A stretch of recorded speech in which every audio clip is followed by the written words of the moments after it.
ever black box Blitz. Yeah!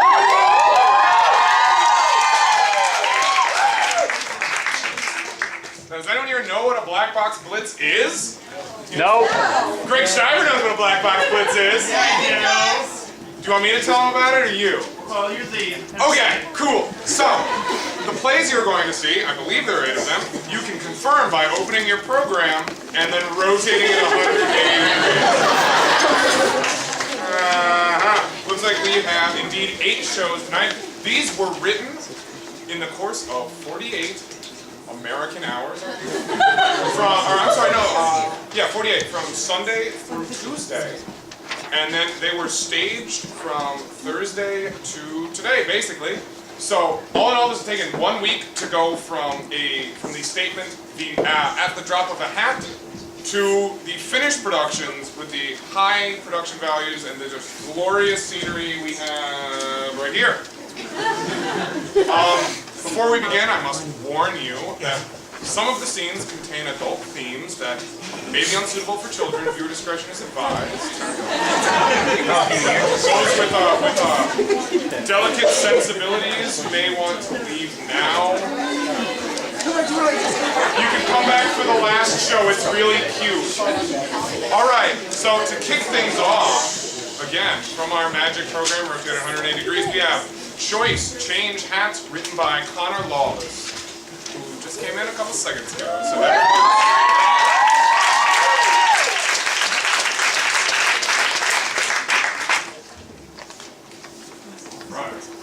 This is great. Oh, I'm sorry. This is great. Yeah. All right. I hope there's not a fire. Jeez. We're getting out Case of of here. fire, put your back between your knees and kiss your behind goodbye. Twist this down?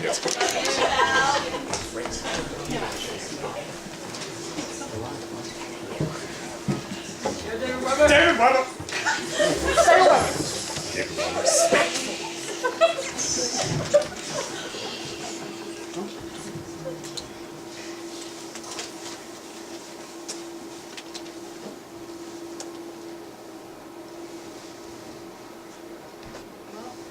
Doesn't look special, does it? Maybe he was kidding. It's not like I actually have to hold on to this thing. That would be ridiculous. This whole situation is completely ridiculous. It's completely within my power to drop it. And I will. It's also in my power to choose when to drop it. Hey babe, sorry I'm late. I brought flowers. But I didn't get the reservation, so we may want to get going. What are you doing? What do you mean you didn't get the reservations? It's a Friday night. Typical. Looks like mac and cheese at my house again. I was running late as it is, and besides, I know you don't like it when I use the phone and drive. 20% of young drivers die because of it. Not my Rodney. No. But seriously, what's with the hat? Well, I showed up 15 minutes early to save our bench, and I brought a book to get some reading done while waiting. All of a sudden, this guy comes out of nowhere and taps me on the shoulder. He smelled awful. His clothes were ratty, and his pants kept shaking. He startled me. I jumped up. His teeth were all yellow, and he kept smiling at me. I swear, he was just the kind of riffraff my mom and her reading group are working to keep off the streets. It wasn't entirely scary, though. For a second, I thought I recognized him. Otherwise, I would have been out of here and straight to the police. He gave me the hat, looked me in the eye, and told me that if I dropped it, something big would happen. Something would change. And you've been holding it ever since? Stop looking at me like I'm crazy. Can you blame me? No. But look, if you got a cryptic warning from a stranger, you listen to it, right? Not a warning from a deranged homeless man, no. What if he has some street wisdom that we don't know about? Why take that risk? Risk what? Wait. You're not going to drop the hat, are you? Are you really that superstitious, Julianne? I don't understand. He was so serious. And he looked like someone. He looked like Gandalf.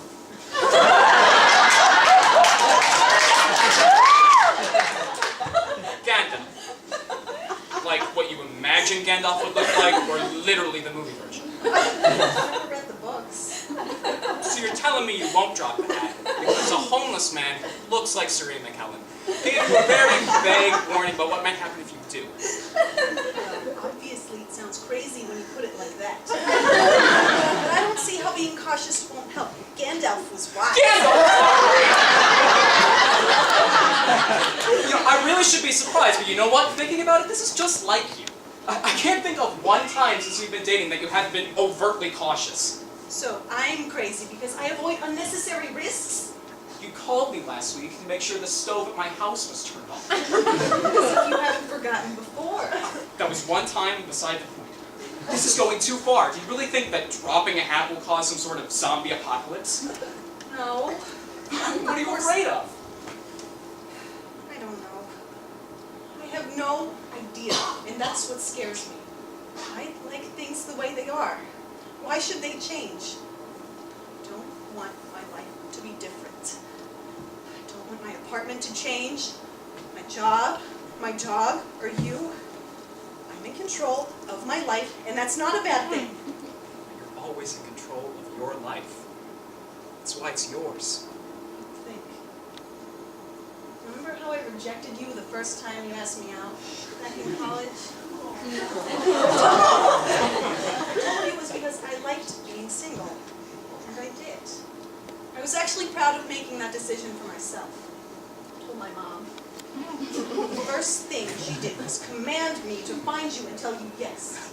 She said the only girls who are single for more than a year are floozies and cat ladies. So, I picked the school I went to, what jobs to apply for. This hat is the most control of my life I've ever really had. And I won't let it decide to change my life for me. You know, I never really liked your mom. Stop it. Everyone has overbearing parents. That's why they're there.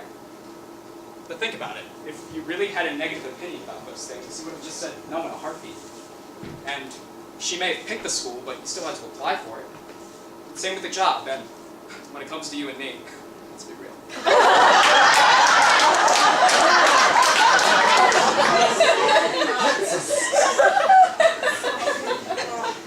What about you? Where did the screw it, just do it attitude come from? I guess I'm not as afraid of zombie apocalypse as you.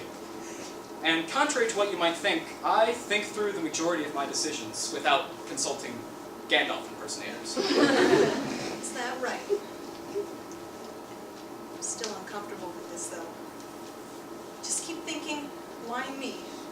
It's not like that guy just knew I'm a little neurotic. You know, coincidences do exist. Fate doesn't lay out some set path for us to follow. Do you know this? Doesn't matter either way. I mean, it certainly doesn't seem set, and if it is, I'm fine with the illusion. Maybe you're half right. Maybe choice lies in what we do with what fate gives us. What choice would your mom make right now? We can call her. I threw away that number a long time ago. She'd want me to hold on to it. She'd say, change isn't always a good thing, and that I have everything to lose. So,